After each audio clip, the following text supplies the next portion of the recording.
ছাত্র জনতার দেশ কাঁপানো গণ অভ্যুত্থানের মধ্যে গত ৫ আগস্ট প্রধানমন্ত্রীর পদ থেকে পদত্যাগ করে দেশ ছেড়ে পালিয়েছেন শেখ হাসিনা।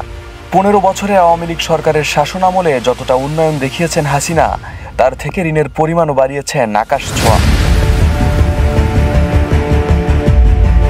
দেশি ও বিদেশি উৎস থেকে নেওয়া ১৮,৩৫,০০০ কোটি টাকার সরকারি ঋণ রেখেই দেশ থেকে পালিয়েছেন সদ্য ক্ষমতাচ্যুত প্রধানমন্ত্রী শেখ হাসিনা।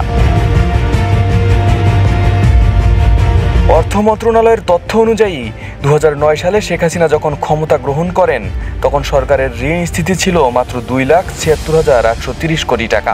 সেই হিসাবে আওয়ামী লীগের ১.৫ দশকের শাসনামলেই সরকারের ঋণ স্থিতি ১৫,৫৮,২০৬ কোটি টাকা বেড়েছে, যা সরকারের মোট ঋণের প্রায় ৮৫%।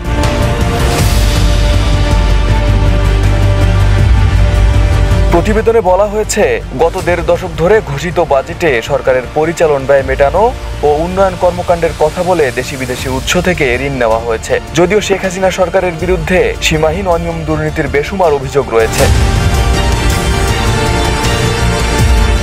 এ সময় অবাধ লুণ্ঠনের শিকার হয়েছে দেশের ব্যাংক খাত। জনগণের লুণ্ঠিত এসব অর্থ পাচার হয়েছে ইউরোপ, আমেরিকা সহ বিভিন্ন দেশে।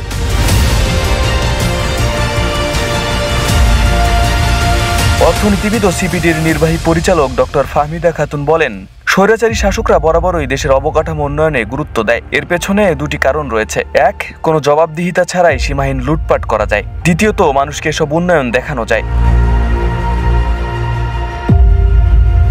আওয়ামী লীগ আমলের এসব প্রজেক্টগুলো দেখলেই দুর্নীতির এই চিত্র স্পষ্ট হবে। যেমন মেট্রো রেল প্রকল্পে প্রথমে ব্যয় ধরা হয় ২২,০০০ কোটি টাকা, কিন্তু বাস্তবায়ন শেষে এর খরচ দাঁড়ায় ৩৩,০০০ কোটি টাকা। এই প্রজেক্ট থেকে জায়গা থেকে ঋণ নেওয়া হয় ১৯,৭১৮ কোটি টাকা।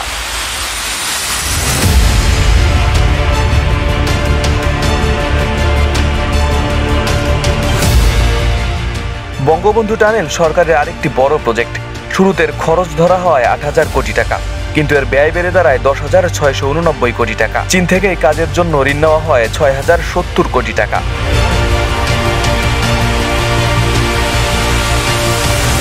তাছাড়া ব্যাংক লুটের ইতিহাস গড়েছে আওয়ামী লীগ সরকার। সোমবার রাজধানীর ধানমন্ডি থেকে সিপিডির এক সংবাদ সম্মেলন থেকে এসব তথ্য জানা যায়।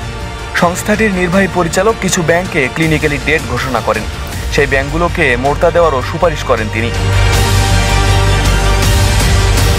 ডক্টর ফাহমিদা খাতুন গণমাধ্যমকে আরও বলেন, গত ১.৫ দশকে দেশের কি পরিমাণ অর্থ পাচার হয়েছে সেটির পরিমাণ এখনো নির্ণয় করা সম্ভব নয়, কারণ দেশের কোনো পরিসংখ্যানই ঠিক নেই।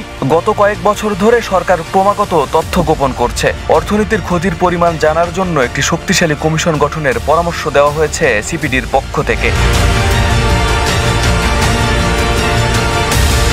আরিফ হাসান, ঢাকা প্রকাশ।